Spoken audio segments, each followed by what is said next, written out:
انسانی تاریخ میں سب سے زیادہ اہمیت ہمیشہ ان لوگوں کو ملی جو زیادہ جانتے تھے۔ جو زیادہ جانتا تھا اسی نے اوزار بنائے، اسی نے ایجادات کیں اور اسی نے ہتھیار بنائے۔ میں ناصر افتخار سے مل کر حیران پریشان رہ گیا ہوں۔ وہ بھی پروفیسر احمد رفیق اختر کا ایک شاگرد ہے۔ میری رائے میں وہ ہم سے بہت زیادہ جانتا ہے۔ اس کے مقابل میں خود کو ایک طفل مکتب محسوس کر رہا ہوں۔ سوچتا ہوں کہ یہ شخص مجھے پہلے مل گیا ہوتا تو شاید آج سب کچھ مختلف ہوتا۔ کہکشائیں، ستارے اور سیارے، ایک زمین پر زندہ چیزیں، اس سیارے پر ایک زندہ شے، انسان کی حکمرانی سمیت ہمیں جو کچھ بھی کائنات میں نظر آ رہا ہے بظاہر بہت سنجیدہ ہے، پھر بھی اسے چند سطروں میں بیان کیا جا سکتا ہے۔ خدا نے چاہا کہ ایک مخلوق کو آزمائش سے گزارا جائے تو اس نے اس مخلوق یعنی انسان کو عقل دے دی۔ انسان آج خود کو اس سیارے کا حکمران سمجھتا ہے، لیکن کہانی صرف اتنی سی نہیں تھی۔ انسان کو جہاں عقل کا عظیم الشان تحفہ دیا گیا، وہاں اسے نفس جیسا دشمن بھی دیا گیا۔ نفس انسان کا نہیں، خدا کا دشمن ہے۔ انسان تو وہ خدا کا نمائندہ ریپریزنٹیٹیو سمجھتے ہوئے اس پر حملہ آور ہے۔ یہ ساری کہانی اسی نفس کے گرد گھومتی ہے جو ہمارے خالق کا دشمن ہے، لہٰذا ہمارا بھی دشمن ہے۔ یہ ہماری حیوانی خواہشات کا مجموعہ ہے جو کروڑوں برس کے تجربات کی وجہ سے انتہائی خوفناک قوت کا مالک ہے۔ یہ ہمارے جسم کے اندر، ہمارے دماغ کے نچلے حصوں میں رہتا ہے۔ آپ اس دشمن کے بارے میں کچھ بھی نہیں جانتے۔ وہ بہت طاقتور ہے۔ آپ شدید خطرے میں ہیں۔ وہ آپ کے اندر ہے، وہ آپ کا ہاتھ ہے، وہ آپ کا پاؤں ہے، وہ آپ کے اعضاء کو آپ کے خلاف استعمال کر سکتا ہے۔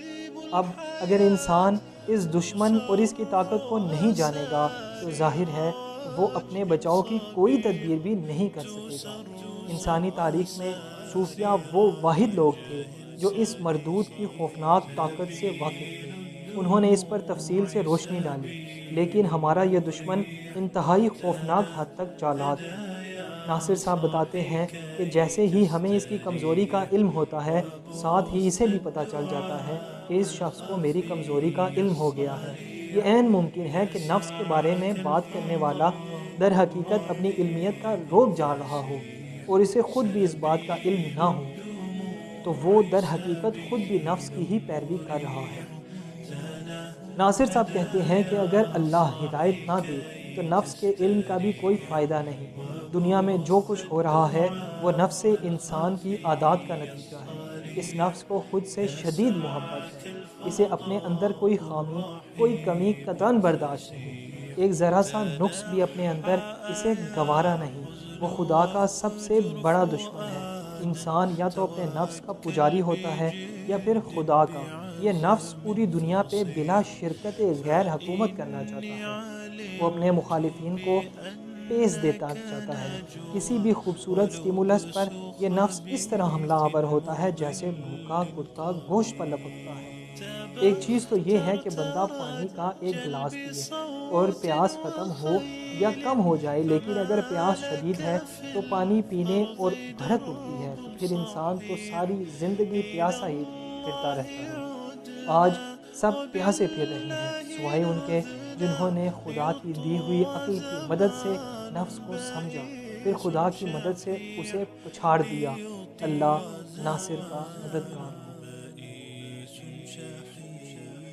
سبيل الدموع سبيل مريح تنهدى يا صاحي كي تستريح وبث الدعاء الخفي الصريح يسعك الفضل